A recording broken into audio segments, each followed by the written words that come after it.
찬미 예수님, 면역무아 여러분 그동안 안녕하셨어요? 교육부 교회사 담당 고 제시카입니다. 어려웠던 한 해를 뒤로하고 새해를 맞이한 지도 벌써 한 달이 되어 가네요. 코로나 19으로 인한 그리고 우리 앞에 놓인 온갖 두려움을 예수님께 봉헌하고 힘차게 정진해 나아가리라는 다짐을 다시 한번 되새기면서 기도로 강의를 시작하겠습니다. 성부와 성자와 성령의 이름으로 아멘. 저희와 항상 함께 하시는 사랑의 주 하느님, 250여 년 전 신앙 선조들의 삶을 살펴보면서 현재 우리의 신앙생활에 역사를 삼고자 합니다. 지금 이 시간 저희 귀와 마음을 열어주소서. 그들의 삶을 마음의 눈으로 보게 해주소서. 우리의 삶을 당신의 사랑하는 신앙으로 이끌어 주소서.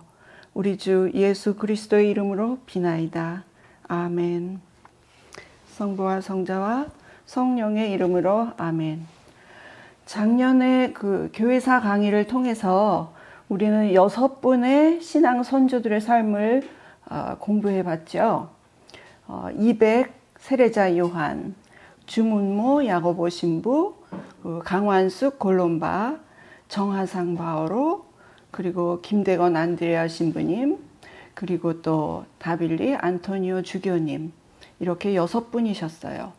그들의 삶이 얼마나 열심이셨는지, 또 그 열심이 주위 사람들과 어떻게 연관이 되어 있으며 또 어떤 영향을 미쳤는지, 그 하루하루가 어떻게 역사가 되었는지 살펴보았죠. 그분들이 보낸 하루하루는 지금 이 시대에 살고 있는 우리들의 하루하루와 연결되어서 나 자신에게도 영향을 미치고 있는 것이겠죠. 그것이 우연히 일어난 일일까요? 옛날에 그 일이 나 자신의 신앙 안에서 주님의 뜻임을 알아차리고 있는 것은 아닐런지요. 지금도 우리는 주님의 뜻과 그 길을 만나기 위해 성경 읽기, 기도, 봉사 등 여러 가지 노력들을 하고 있는데요. 교회사 공부가 그 노력 중에 하나가 되기를 기원해 봅니다. 지난해에 살펴본 6분의 신앙 선조들의 삶을 조명해 보면서 조선 천주교의 시작, 그리고 4대 박해인 신유박해, 그리고 기해박해, 병오박해, 병인박해까지 큰 줄기를 따라가 보았었죠.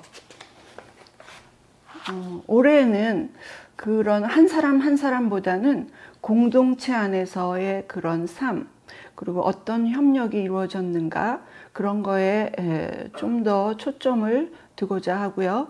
그리고 조선의 개국에 이은 일제강점기의 천주교, 또 해방 후에 한국 전쟁 시기에 그 한국 천주교에 대해서도 살펴보고자 합니다. 자, 오늘은 그 첫 번째로 권철신 그리고 권일신 형제와 또 그 정약용 형제들에 대해서 살펴보겠습니다. 권일신과 권철신 형제는 천진암 강학회를 통해 조선 천주교의 기틀을 세운 초기 교회의 지도자입니다. 이들은 5형제였어요. 그런데 경기도 양평군 강상면 대성리 마을에 자리를 잡은 것은 2조 참판을 지낸 7대조 권흠 때부터였다고 합니다. 이 일대는 대감마을로 불리울 정도로 조정에 출사한 인물들이 많았었어요. 지역적으로 보면 한강 상류의 경기도 광주, 여주, 양평군, 이렇게 그 세 군, 여주군, 광주군, 양평군, 이렇게 세 군의 분기점이 되는 앵자봉을 중심으로 해서 천진암 쪽에는 정약용 형제들이 사는 마제가 있었고요. 또 고개 넘어 주어사에서 멀지 않은 효자봉 아래에 대감마을이 자리 잡고 있었죠. 자, 이들 5형제의 그 덕망과 지식이 아주 출중했어요. 그런데 그 중에서도 장남인 권철씨는 경학과 예학에서 당대에 가장 뛰어난 학자였다 합니다. 그는 성호이익의 실학적인 학풍을 중요하게 여겼는데 이에 정약용, 이승훈, 김원성 등 당대의 젊은 선비들이 몰려와서 그 권철신 주위에 몰려왔었죠. 그래서 권철신이 동생 권일신과 함께 젊은 선비를 모아 유학을 논하던 자리가 천지남 강학회의 시작이었습니다. 이 천지남 이야기는 제가 작년에 그 첫 번 강의에서 이제 그 천지남 강학회 이야기가 나오는데요. 그 복습 삼아서 옛날에 그 강의로 한번 펴보시면 좋을 것 같아요. 그래서 7페이지, 8페이지 정도의 그 천지남 강학회에 대한 이야기가 나옵니다. 이 천지남 강학회에 이벽 선생이 참석하면서 천학을 논하고 그 천주교요. 천학을 논하고 교리를 깨닫게 되자 이들 형제도 천주교에 마음을 기울이게 됩니다. 권철씨는 천주 교리를 철저히 공부한 후에 드디어 암브로시오라는 본명으로 세례를 받았고요. 그 후에는 일사천리로 신앙을 지키게 되지요. 권일씨는 그 권철신의 동생인데 그 이벽의 집에서 조선 최초의 세례자 이승훈 베드로로부터 프란치스코 하비에르, 옛날에는 이거보다 좀 다른 이름을 썼었죠. 방지거 사베리오. 그렇지만 같은 이름입니다. 그 프란치스코 하비에르라는 본명으로 세례를 받습니다. 그는 자신의 신앙 실천에 그치지 않고 가족과 친구, 친지들에게도 신앙을 전해서 양근 마을은 신자들의 마을로 변모하게 되었습니다. 그에게 교리를 배운 유명 인사로는 충청도 내포의 사도라 불리운 이존창 루도비코 곤자가, 그리고 호남의 사도 유한검 아우구스티노, 그리고 지봉 이수광의 8대 손이었던 이윤하 가롤로 등이 있습니다. 여기서 이제 지봉 이수광 선생은 이제 오래전 사람이긴 하지만 우리 그 천주교하고도 연관이 좀 되지요. 그분의 그 저서인 지봉유설 안에서 이 천주교에 대한 그 이야기가 이제 소개가 되거든요. 물론 그분은 천주교를 신봉하지는 않았었습니다. 그런데 그 8대 손의 그 이윤하 가롤로가 드디어 이제 그 천주교 신자가 되는 거죠. 이윤하는 이들 형제의, 그러니까 권씨 형제, 권철신, 권일신 형제의 매부였어요. 그리고 이윤하의 딸이 이순이 루갈다는 유한검의 아들 유중철 요한과 혼인을 하게 되죠. 그래서 이제 또 그 권철신 형제는 유한검과도 사돈이 됩니다. 그래서 유한검이나 또 이윤하나 또 이제 그 이존창이나 이런 분들이 서로 이렇게 인척, 친척 관계가 됩니다. 그리고 여기서 이제 여러분 중에서 기억하실지 모르겠지만 우리 유 토마스 형제님께서 지난 9월에 나눔을 해주셨죠. 그분들이 그 이순이 루갈다와 유한검의 아들 유중철 요한의 그 동정 부부 이야기를 해주셨는데, 이제 이분이 동정 부부로도 이제 유명한 거죠. 루갈다와 요한이요. 이렇게 얽혀진 인척 관계로 보면은 초기교회 요람이 그 경기도 양근 지방에서, 양근이란 것은 마을 이름인데 마을 이름이 두 개였어요. 양근과 지평. 그것이 합쳐져서 1900년대를 지나면서 그것이 양평군이 되거든요.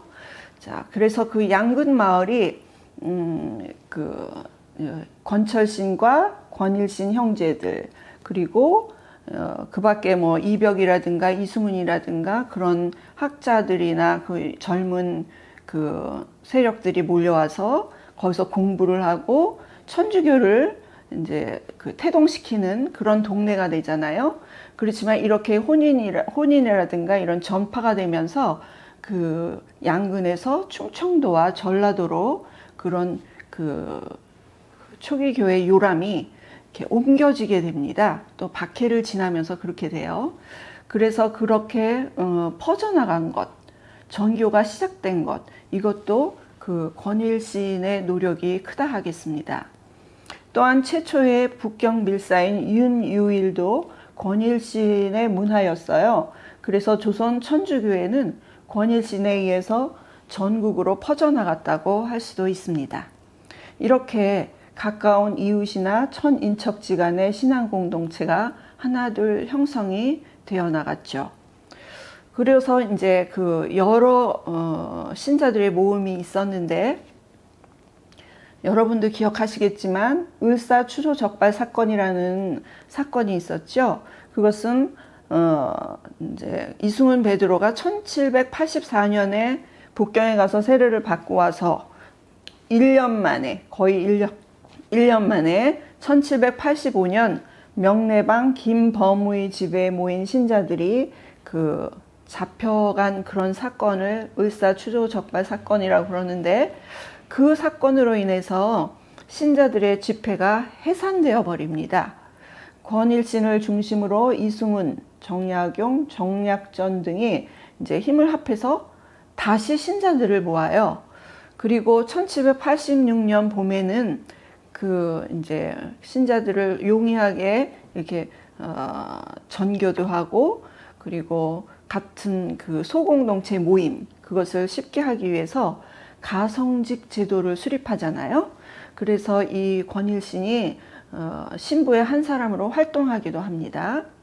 그러다가 유한검이 가성직 제도의 부당함을 지적하죠. 그래서 그 이제 가성직 제도의 활동을 중단하게 되고, 그리고 윤위를 북경에 보내서 그 베이징에 있는 주교에게 보내는 편지를 쓰게 되는데, 그 신자들의 대표로서 권일신이 그 편지를 작성하게 됩니다. 이후 성직자 영입운동을 주도한 것도 권일신이었습니다.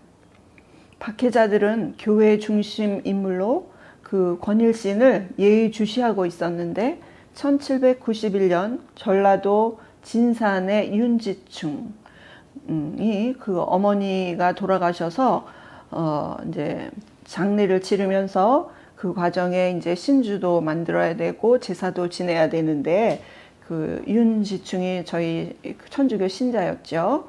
그리고 그 신주를 불사르고 제사를 지내지 않아서 발생한 진산 사건이 일어나면서 신의 박해가 일어나는 거죠. 그래서 홍나간 등의 고발로 그 천주교 교주로서 권일신이 체포가 돼서 형조로 잡혀갑니다.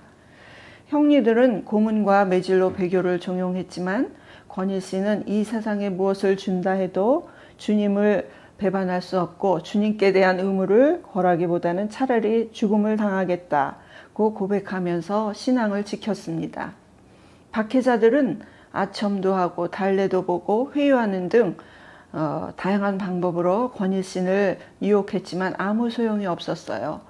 그래서 평소 권일신의 자질을 높이 평가하던 정조가 나서서 그 반대자들의 그 사형 요청을 물리치고 제주도로 귀향을 보내라는 판결을 했죠.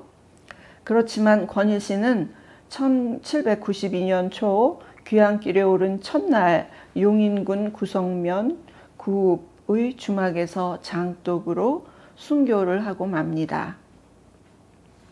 그래서 지금은 이제 권일신에 대해서 알아봤는데, 그 가족에 대해서 살펴보면요, 아들인 복자 권상문 세바스티아노와 그리고 딸인 복녀가 됐죠. 복녀 권철래 데레사가 있고요. 그리고 그 유명한 학자인 수남 안정복의 딸 그 안씨 부인이 그의 아내입니다. 권상문 세바스티아노는 아버지 권일신의 박해로 순교하자 한때 천주신앙을 멀리하는 듯 했지만, 신앙을 회복하고 성사를 받기 위해 한양으로 이주하기도 합니다. 그 뒤 얼마 있다 다시 양금마을로 되돌아오죠. 주문모 신부가 박해를 피해서 여러 곳을 그 사목 여행을 다니셨잖아요. 그때 이제 주 신부를 집에 모시기도 했고요. 그 며칠 모시면서 교리를 배우는 등 신앙생활에 열심한 신자가 됩니다. 또한 그는 신유박해 때 체포되어서 1902년 1월에 참수형으로 순교합니다. 또 그의 그 여동생, 즉 권일신의 딸 권철래 대레사 이야기도 우리 전례부에 매일 수고해 주시는 권윤희 대레사 자매님이 지난 9월에 나눔을 해주셨어요. 권철래 대레사는 그 7살 때 어머니를 여의고 2년 후 아버지 권일신이 진산 사건의 여파로 순교하고 또 신유박해로 오빠마저 참수당하여 집안이 몰락하게 되자 조카 하나를 데리고 서울로 은거하면서 신앙생활을 해나가게 됩니다. 그녀는 동정을 바치고자 하였으나 친척들의 만류로 21세 때에 조숙 베드로 신자와 혼인을 하게 되죠. 이 조숙 베드로가 누구냐 하면요, 그때 그 신유박해로 함경도로 유배를 갔었던 분이고요. 그리고 정하상 바오로가 이분을 유배지까지 찾아가서 그 스승으로 가르침을 받았던 그 조동섬의 종손입니다. 당시에 이제 풍속으로는 첫날 밤에 신부가 신랑에게 말을 거는 것이 관습에 어긋나는 것이었어요. 그래서 글을 써서 신랑에게 동정의 아름다움을 제시하며 동정 부부로 살 것을 제의하게 됩니다. 이 글을 본 그 조숙은 단번에 마음을 바꿔서 그들 응낙을 하게 되고, 그들 부부는 이순희 루갈다와 유중철 요한 동정 부부에 이어서 두 번째 동정 부부가 됩니다. 그 이순희 루갈다와 유중철 요한 부부는 주문모 신부가 동정 부부의 삶을 제안했고 또 양가 부모가 인정한 삶의 형태였어요. 반면에 권철래 대레사와 조숙 베드로 부부는 자발적이고 갑작스러운 그 약속이 이제 지켜지면서 15년간을 지내게 됩니다. 그들은 가난하지만 절약하여 이웃을 도왔고 일주일에 2번 대제를 지켰으며 기도와 영적 독서를 게을리하지 않았고 사람들에게 교리를 설파했고요. 또 그들을 위로했습니다. 즉 공동체 안에서 그 다른 사람들을 돌보면서 지냈다는 얘기죠. 신자이건 비신자이건 사람들이 그들 부부의 말을 들으려고 때를 지어 방문했다고 합니다. 당연히 부부의 생활은 성화와 완덕을 향하고 있었습니다. 또한 그들 부부는 신유박해로 와해되다시피 한 조선교회를 재건하기 위한 운동에도 참여해서 정하상 바오로의 북경행을 물심양면 도와주기도 합니다. 그들 부부는 1817년 3월경 정하상이 북경 여행에서 돌아오기 하루 전날 조숙의 첩례표가 발각되는 바람에 체포되고 맙니다. 이 첩례표라는 것은 천주교의 주일과 주요 추기를 그 월일별로 기록한 표를 말하는데요. 그것이 어떻게 발각되었는지는 잘 모르겠지만 그것이 발각되어서 체포됩니다. 그래서 이제 이 부부가 같이 이제 옥중 투옥을 당했고요. 그 투옥 기간이 2년간이나 됩니다. 거기서 이제 마음이 흔들리면 서로가 서로에게 이제 힘을 주면서 이제 하느님의 하늘나라가 가까이 왔다는 그런 힘을 주면서 그런 순간을 넘기기도 합니다. 또 그래서 2년간 투옥 후에 1819년에 8월 음력으로 6월이었는데 같은 날 참수형으로 순교합니다. 한 달이 지나서 수습된 시신 중에 권대리사의 머리를 상자에 담아 두었는데 그 상자를 열 때마다 향기가 났었다고 하지요. 이렇듯 초기 교회의 작은 공동체가 세대를 이어가며 또 다른 공동체로 연이어져 그 정신이 면면이 흐르게 됨을 우리는 잊지 말아야 하겠습니다. 우리의 공동체의 모습도 마찬가지 아니겠습니까? 자, 이제 다시 권일신의 형인 권철신의 이야기로 되돌아가 보겠습니다. 권철신 암브로시오는 천지남 강학회를 통해 신앙을 받아들이긴 했지만 적극적으로 교회 일에는 관여하지 않았었습니다. 이미 저명한 대학자의 위치에 있는 데다가 양반 가문의 맏아들이라 그 활동에 제약이 많았기 때문이었죠. 권철씨는 주로 교리 공부와 기도 생활에 매진했습니다. 권철씨는 박해자들의 모함과 고발에는 개의치 않았지만 신자들의 배교 소식을 들으면 저들은 반생의 업적을 무익하게 만들고 고통으로 의당받게 될 영광을 잃는다면서 안타까워했다고 합니다. 마침내 권철씨는 1801년 신유박해 때 체포되었습니다. 그는 형벌을 받으면서도 천주교 교리와 신앙 실천을 변호했다고 합니다. 결국 같은 해 65세의 나이로 매질을 견디지 못하고 순교했습니다. 자, 이번에는 두 번째로 정약용의 요한 세자지요. 세례자 요한, 정약용과 그 삼형제에 대해서 말씀드리겠습니다. 천주교 그 복음 전파에 많은 공헌을 한 경기도의 그 명문가라고 하면은 정약용의 집안이 있죠. 이들은 나주 정씨로 사형제입니다. 삼형제가 아니고 사형제예요, 원래는. 또 경기도 광주 고을 그 마제에 살고 있었어요. 팔당에서 양수리 한강물 사이로 불쑥 머리를 내민 마제는 한 폭의 산수화처럼 아름다운 고을이었습니다. 정약용의 부친 정재원은 그 첫 부인인 의령남 씨와의 사이에 큰아들 약현을 낳았고요. 또 둘째 부인인 고산 윤선도의 오대손 그 소녀인 그 해남윤 씨 사이에서 약전 둘째 아들, 약종 셋째 아들, 약용 그 정약용 그 넷째 아들 그렇게와 그리고 딸 한 명. 또 어떤 그 기록에는 3명이라고 되어 있는데 아무튼 딸 한 명 이렇게 나왔습니다. 약용은 넷째 아들이었고요. 둘째 약전하고 넷째 약용이 그 관직에 있었습니다. 첫째 아들 정약현은 천주교에 입교하지 않았어요. 그러나 그의 큰딸 정난주 마리아 기억하시죠? 황사영과 혼인을 한 그리고 지난 9월에 림바니아 자매님이 나눔을 해주셨던 그 정난주 마리아가 그 큰딸 약현의 큰아들 약현의 큰딸이었죠. 그 약전의 그 처는 둘째요. 약전의 처는 이벽의 누나입니다. 그리고 정씨 형제들의 누이는 이승훈의 부인이 됐고요. 그래서 이렇게 서로 친인척간이었어요.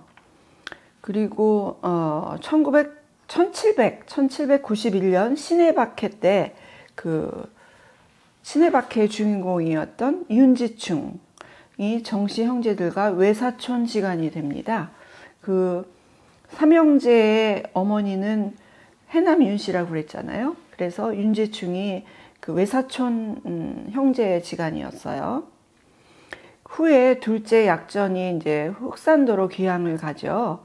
거기서 그 산봉우리를 사이에 두고 18년간 동생 정약용을 그리워하면서 쓴 자산어보라는 그 물고기에 관한 귀중한 저술을 남기기도 했는데요. 그러니까 그 어류에 대한 백과사전이죠. 아주 귀중한 그 희귀한 저수를 했죠. 또 셋째 정약용 아우구스티노인데요. 그 정약종의 두 아들이 있었어요. 한 사람은 정철상 가롤로, 또 한 사람은 그 유명한 정하상 바오로입니다. 그리고 또 그 정약종의 딸은 정정해 엘리사벳이었고요. 그리고 부인은 유소사 체칠리아. 그리고 이 가족은 모두가 순교의 길을 걷고 또 성인의 반열에 오르게 되죠. 그래서 정약종과 정철상은 신유박해 때 순교했고요. 정하상 그리고 엘리사벳 어머니 유체칠리아는 기해박해 때 순교하십니다. 자, 그리고 이러한 정약종은 그 사형제 중에서, 그리고 또 정약종의 그 어머니 삼형제 중에서 가장 그 천주교 신자로서 활발한 활동을 한 사람이었죠. 정약종은 성품이 강직하고 시문과 경서에 능통했습니다. 주자학과 도가 사상에 심취한 적도 있었어요. 그러나 주자학은 지나치게 공리공론에 치우치고 도가는 허무맹랑한 사상이라고 여기고 있을 때 그 한역 천주교 서적들을 접하였던 것입니다. 약종은 스스로 천주교 교리를 터득해서 확신이 설 때까지 세례받기를 주저하기도 했습니다. 1786년 마침내 세례를 받게 되니 한 번 영세한 정약종은 항구여일하게 천주를 믿고 실천하는 신앙에 집중합니다. 그리고 그의 학문적인 자질은 모두 천주교 교리 연구에 바쳐졌습니다. 그가 저술한 교리서에는 주교요지, 성교전서가 있습니다. 주교요지는 한글로 아주 쉽게 쓰여져 있어서 무지한 부녀자와 어린이도 이해할 수 있는 교리책입니다. 정약종 같은 양반 학자가 일반 대중을 위해서 한글로 교리서를 저술한 것은 당시의 양반 지식층의 특권과 의식을 버리고 인간 편등 사상을 실천했다고 볼 수 있습니다. 정약종의 신앙의 위대성이 여기에 있다 하겠습니다. 성교전서는 방대한 종합교리서인데 신유박해로 그 미완성으로 남습니다. 정약종은 조금 늦게 영세하였지만 주문모 신부가 만든 명도회라는 전교회의 초대회장이 되어서 당시 조선 천주교회의 지도자적인 인물이 되었습니다. 아까 우리 가성직 제도에 대해서 말씀드렸었죠. 그 조선교회가 가성직 제도를 이제 활동하다가 정지한 상태에서 급히 북경에 윤리를 파견하죠. 그래서 북경에 있는 구베아 주교로부터 이제 조상 제사 금지령이 든 사목서원을 받게 되는데요. 이에 조선교회는 상당한 충격에 빠집니다. 조선의 신자들은 조상 제사와 하느님께 대한 믿음 가운데 하나만 선택해야 하는 갈림길에 서게 되죠. 그 결과 많은 양반층 신자들이 교회를 떠나기 시작합니다. 그들은 대부분 1791년 이전에 서학을 연구하다가 세례를 받은 사대부들로 천주교와 유교의 조화를 통해 점진적으로 사회를 개혁하고자 하였던 부류였고요. 유교를 보완하는 사상으로서 천주교를 수용하였던 것이지 유교를 뒤집기 위한, 부정하기 위해서 그 천주교를 수용한 것은 아니었던 거죠. 그래서 그들은 조상 제사를 금지하는 조치를 전혀 이해할 수가 없었습니다. 그래서 이승훈, 정약전, 정약용, 홍낭민, 그리고 이가환 등 많은 양반층 신자들이 교회를 떠나게 됩니다. 여기에서 이제 정약전과 정약용도 이제 그 배교를 하게 되는 것이죠. 그렇지만 그 정재원의 넷째 아들 정약종만은 열심히 그 신자 생활을 하게 되죠. 자, 여기에서 우리 정약용은 저희가 모르는 사람이 없을 정도로 그 학교 다니실 때 역사라든가 여러 곳에서 많이 들어보셨을 텐데, 넷째 아들 정약용이 정조 13년에 문과에 합격하죠. 그래서 임금의 비석격인 승지라는 높은 벼슬을 하였어요. 그는 요한 세자라는 세례명을 받았지만 신유박해 때 교회를 떠난 상태였어요. 그래도 반대파의 모함에 몰려서 정약전과 기항을 갑니다. 그래서 강진에서 18년간 있었죠. 정약전은 흑산도로 유배를 갔고요. 그렇지만 그 안에서 강진에서 정약용은 후학들을 가르치면서 약 500여 권이라는 어마어마한 저서를 남긴 대학자이기도 합니다. 그 대표적인 저서로 목민심서, 경세유표, 아방강역고 등이 특히 유명했습니다. 그는 의술에도 죄가 깊어서 순조의 세자인 효명세자의 병을 고치기 위해서 복권이 되기도 하지요. 그래서 승지의 벼슬자리도 되찾았고요. 세자의 병환을 근데 만나기도 전에 세자를 만나기도 전에 병이 악화돼서 숨을 거두고 말았어요. 그 후 그는 하느님을 섬기지 못한 잘못을 크게 뉘우치면서 대제를 지키고 여러 가지 그 길을 실천하기도 합니다. 다시 천주교 신자로 되돌아온 것이죠. 그의 호는 다산 정약용, 그래서 다산이지요. 그렇지만 형 약종과 매부 이승우는 순교했으나 자신은 이러지도 저러지도 못하고 머뭇거린다는 뜻으로 본인이 스스로 부끄러워 자기의 호를 다시 여유당이라고 짓고요. 여유당 전서라는 책을 남기기도 하지요. 그의 문집입니다. 그는 특히 노감 권철신과 소남 정약전의 묘지명을 쓰고 기타 사문집을 남겨놓았어요. 그래서 이 내용으로 초대교회의 역사와 천진남 강학회의 일들을 우리가 제대로 알 수 있게 하였습니다. 그가 만년에 마제로 돌아와서 순교한 동지들의 유고를 정리한 만천유고를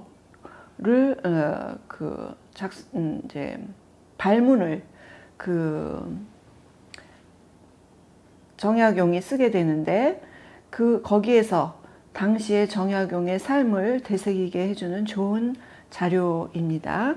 정약용은 여기에서 자기는 이제껏 살아서 고향으로 돌아왔지만 옛날에 젊은 시절에 같이 했던 동료들과 친구들과 스승이 다들 이제는 없구나 하는 그런 회한의 글을 남긴 거죠.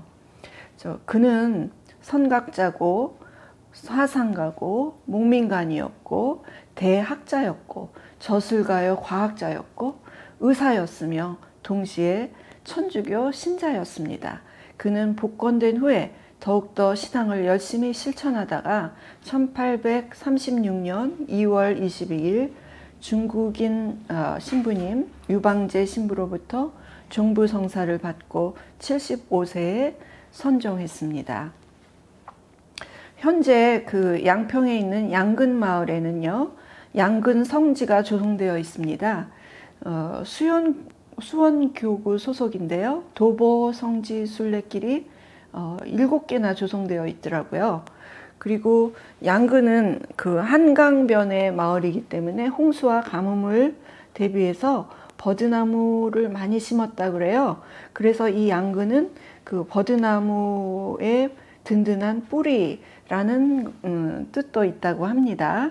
그래서 이 든든한 뿌리라는 의미로 양근이라는 마을은 한국 천주교의 든든한 뿌리와도 그 의미가 겹쳐져서 신비롭죠.